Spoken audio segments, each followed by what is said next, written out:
Alright guys, what is going on? So, week 4, after having the naked body scanner in the books, you know, same type of fluctuations have been happening. I took it this morning when I woke up, so there was no food in my system or anything like that.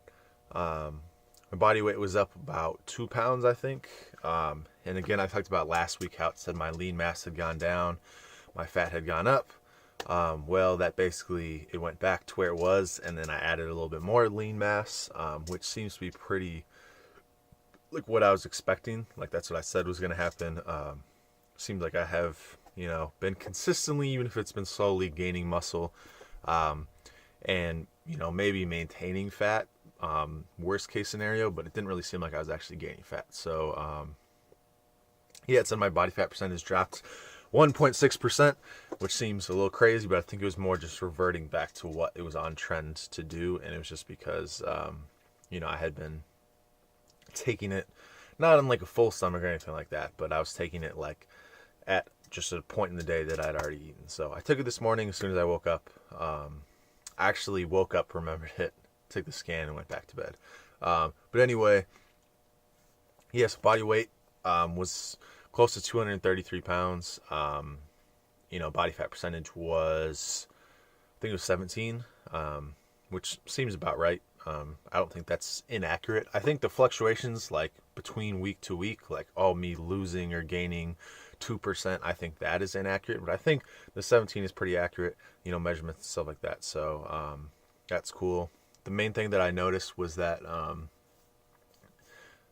basically all my arm measurements and everything stayed the same. Waist and stuff like that, like, didn't seem to fluctuate too much. It just said that I had increased my leg size, which, I've been doing a little bit more leg stuff, hypertrophy stuff. Like I said, I am transitioning to like more of the bodybuilder type style. So basically, we've seen the fluctations, but it seems like the general trend is that I'm slowly gaining muscle and just kind of like maintaining my fat levels. So I guess you can assume that will be the case, for the near future. And then if I stop gaining muscle, then maybe I'll go on a cut. So initially when I started doing this, I didn't know if I wanted to go on a cut or keep gaining muscle. And the trend has been, hey, even with the intermittent fasting, the fat loss wasn't really great, which I wasn't expecting it to be. But I was basically like, I'm going to do the intermittent fasting and see which way it goes. And it went towards muscle building, so I'm going to keep doing that. This is the path I actually wanted to go. But at the same time, I figured it was kind of time for a cut, as well as, summer was starting up, so I was going to be burning more calories. So basically it means I'm going to have to eat even more than I was, because I'm going to be consuming more calories, or utilizing more calories, I guess. But, I don't think that's the worst thing in the world. I've gotten pretty strict with my diet, and adding stuff and subtracting just a little bit is gotten pretty easy. So, yeah, that's where I'm heading. In terms of training, I talked about in my last video, transitioning to a little bit more of bodybuilder style, or I guess like power building. So the idea is I'm just going to focus on one main compound lift and do accessories with that. So for example, yesterday, I did deadlifts. So I did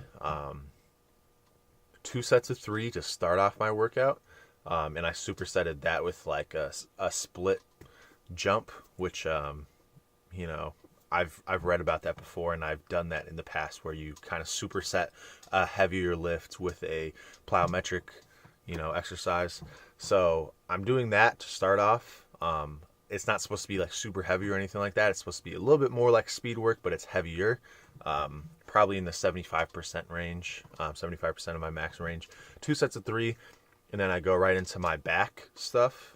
So again, every workout is full body workout. I'll be working out twice a week as opposed to 3 or every other day, which is what I was doing prior. So basically doing twice a week. For now, deadlift, and then I'll transition into my back exercises, and then I'll just do, some like leg extensions, leg curls, dumbbell exercises, stuff like that. So just general like kind of stuff you'd see a bodybuilder do. And I'm just going to be trying to work on, improving every muscle, like not really focusing, like I will be focusing on my back, in my deadlifts. Like that'll be the main focus, but then I'll just be trying to hit every muscle group and doing isolation stuff for all that. So that's my plan. And then once I'm done with deadlifts, I'll reevaluate and see, you know, will I go to overhead press? Will I go to bench press? Will I go to squat? We'll see what happens. But yeah, that's the way that I'm, you know, training right now. Diet has stayed pretty much the same. Sticking with aminos, seem to like them. I definitely haven't really gotten weaker while on aminos, and you know, I definitely, even if I go back to whey, I've definitely liked this break of having the aminos because I prefer the taste and the mixability and everything like that. So that's basically where I'm at. I don't know if I said this already, but I'm going to be switching to doing, as opposed to giving weekly body scanner updates, I'll be doing monthly, just because it was more about like seeing how much it fluctuates and whatnot. And yeah, I'll do that. Probably will use the scanner. You know, I'm not saying I'll only scan once a month, but I'll only update on my scans once a month. And then I'll probably use it for a couple more months and then just give an actual review on it. You know, I've kind of said a lot of my thoughts of it already. I don't know if anything will change, but just give an honest review about it later, you know, for anybody who's interested or anybody who was considering it, you know, maybe swing them in one direction or the other. But yeah, I would say my thoughts currently are, for most people, it's probably not worth it. It's a cool tool that I think is, you know, I like it. I'm not super attached to money. I thought it's definitely has been worth the investment. But at the same time, I don't think I'd really recommend it to anybody, unless obviously you have money or you don't really care. But if somebody's trying to save money, you know, it's not the direction I'd point them in at all. So I wouldn't really say it's worth it unless you're somebody like me. But you know, I'll do a full review later. But that's all I got. I'm just going to be doing what I said in this video, and I will keep you updated if anything changes.